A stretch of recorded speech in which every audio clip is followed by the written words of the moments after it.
Bismillahirrahmanirrahim. Assalamualaikum warahmatullahi wabarakatuh.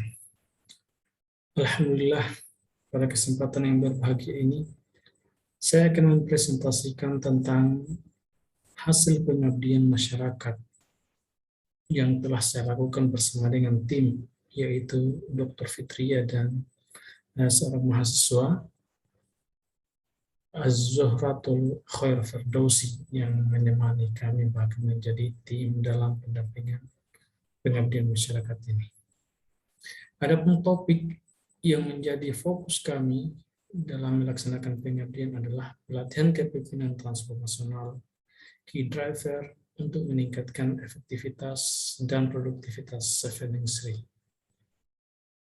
Seveningsri merupakan sebuah perusahaan yang pengelolaannya yaitu sepenuhnya berada di bawah manajerial keluarga. Perusahaan ini bergerak di bidang penggilingan batu dan juga di bidang ready mix.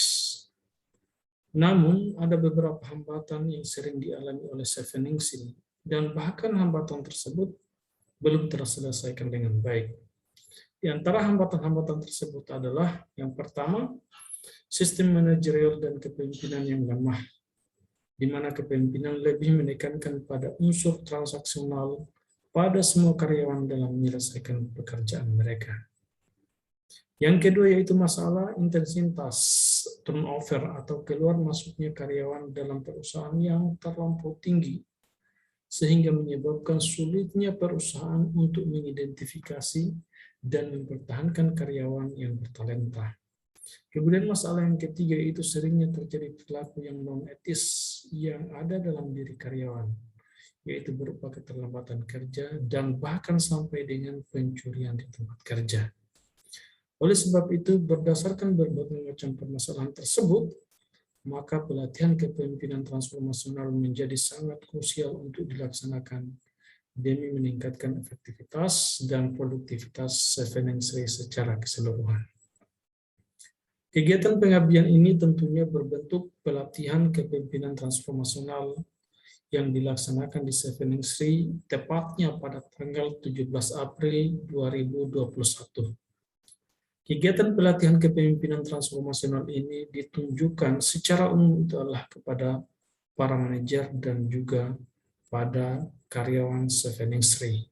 Namun, berhubung masih terjadi pandemik, yaitu COVID-19, maka hanya 18 orang yang terlibat dan mengikuti kegiatan pelatihan ini sampai tuntas secara keseluruhan.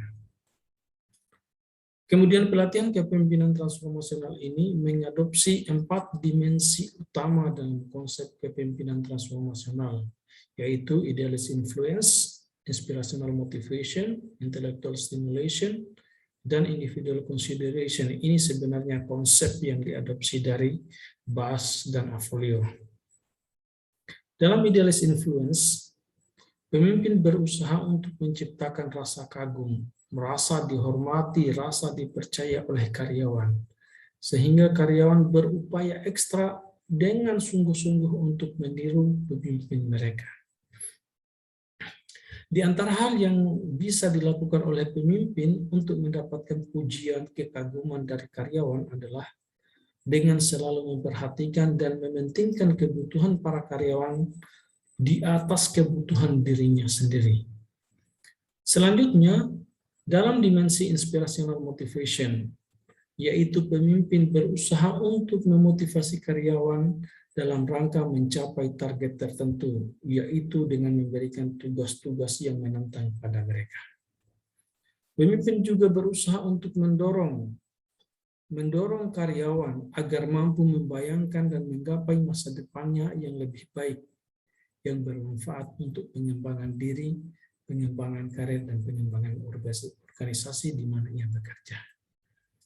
Adapun dalam intellectual stimulation, pemimpin berusaha untuk merangsang daya kritis dan kreativitas karyawan agar mereka mampu menyelesaikan berbagai macam masalah yang ada dalam pekerjaan mereka. Yaitu penyelesaian masalah tersebut adalah dengan menggunakan berbagai macam cara, bahkan pendekatan-pendekatan baru yang lebih solutif. Pemimpin juga berusaha untuk tidak mengejek, tidak menertawakan, bahkan tidak memberikan kritik yang lebih tajam atas kesalahan yang dilakukan oleh para karyawan.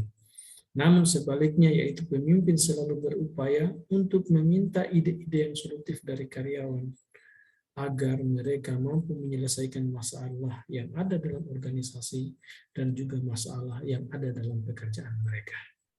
Kemudian dimensi yang terakhir yaitu individualized consideration, di mana pemimpin memperhatikan berbagai macam kebutuhan karyawan agar mereka mampu mencapai pertumbuhan dan perkembangan karir yang lebih baik di tempat kerja mereka. Oleh sebab itu, pemimpin berusaha sebagai mentor, tampil sebagai pelatih yang lebih baik, yang siap melatih dan mengarahkan para karyawan agar mereka berkembang dengan baik sesuai dengan potensi yang mereka miliki. Sebagai kesimpulan, bahwasanya pemimpin transformasional dalam berbagai macam jenis organisasi telah dianggap sebagai hal yang krusial yang mampu mendorong dan meningkatkan kinerja, yaitu baik pada tataran individu, pada level tim, maupun pada level organisasi. Sekian presentasi dari saya. Terima kasih. Assalamualaikum warahmatullahi wabarakatuh.